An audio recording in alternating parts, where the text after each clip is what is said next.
ka jeedi doonta saddexda bisha 2018 ka soo baxay maxkamadda rafcaanka faafin degdeg ah waxay soo gaartay in maxkamadda rafcaanka ee gobolka Banaadir ay soo saartay go'aan ka kooban 4 qodob koow inay burisay go'aankii maxkamadda gobolka ee ahaa in aan rafcaan la qaadan karin labo inay ugu soo rogtay xannibaad xagga safarka ah saddex inay xilaalinta siisay muddo dhan 90 cisho oo ay baaritaan ku sii wado iyo inay ganaaxday qareeno lagu qasbay inay hor difaacaan maxkamadda maanta waxaan hore u cadeeyay in dacwad uu xilaaliyuhu ka furay maxkamadda rafcaanka ay tahay mid siyaasadeysan oo la doonayo in lagu xanibo dhaqdhaqaaqayga siyaasadeed laguna dhaawaco magacayga iyo sumcadeeda si loo hanjabiyo hamigayga siyaasadeed kadib markii uu fashilmay isku daygii lagu qaarijin lahaa 17kii December ee sanadkii ina dhaafay labo qareennada ay isku dayda maxkamadda siyaasadeysan inay sameyso waxay dareemeen inay sharci darro tahay inay ugu matalaan maxkamadda anigoo aan wakiilan sidaa daraaddeed ay diideen inay difaacaan waana maragma doonta ujeedada maxkamadda mar haddii ciqaab wadareed ay ku xukuntay dhammaan yaqaanadaas ama qareennadaas saddex waxaa sharci darro ah in mar kale xorriyadeydii uu siiyey dastuurka wax loogu dhimo hirgelinta dana siyaasadeed oo ay leeyihiin madaxda xafiisyada villa Soomaaliya gaar ahaan madaxweynaha iyo ra'iisul wasaaraha afar waxa fajacaya ama kaag ah qof kasta oo Soomaaliyeed ay la yaaban tahay inaysan jirin hadday tahay madaxda dawladda xiraalinta iyo maxkamadda rafcaanka intaba in aysan marna isweydiinin weerarkii sharci darrada ahaa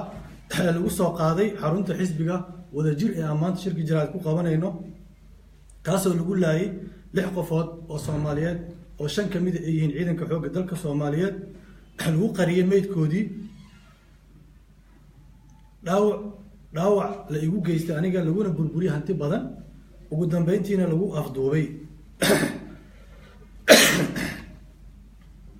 shan hay'adaha amniga iyo garsoorka inay ka indhalaayihiin dhammaan dhibaatooyinkaas dhacay waxay muujinaysaa in ay mugdi gashay sareyntii sharciga villa Soomaaliyana ay tahay meesha laga soo abaabulo dilalka qorsheysan iyo maxkamadaynta siyaasiyiinta ka ra'yiga duwan ugu dambeyntii waxaan cadeynayaa in aanan aqbalsanayn go'aanka maanta soo baxay oo lagu siiyay xiraalinta baaritaan dheeraad ah oo ay rabto inay ku soo dhoobto waxyaabo been abuur ah iyo in la gaaro waxaan kaloo cadeynayaa in la gaari doono maalin lala xisaabtami doono dhammaan kuwa xafiisyada haysta awoodda ku takrifalaya hadday tahay dhinaca xilaalinta ama xafiisyada fulinta ama xafiisyada garsoorka waxaa la gaari doonaa maalin lala xisaabtami doono waxaan mar kale ku celinayaa una mahad celinayaa dadaalka ay odayaasha muqdisho ay ku wadeen inay xasiliyaan xakameeyaan dhiilada ka dhalatay ficilada gardarrada ee ka imaanaya dhinaca madaxtooyada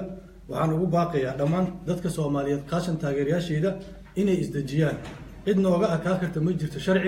sharciga asaga sareeya sharcigana waa midkii dhabta ah xukunka gaaray waxaan ugu baaqayaa inay isdajiyaan isxakameeyaan oo aysan wax dhibaato ah aysan geysanin oo wax falcelin dambana aysan sameynin waxaan ugu adkaa doonaa sharciga waxaan ugu adkaa doonaa cadaaladda waxaan ugu adkaa doonaa iimaanka aan leenahay iyo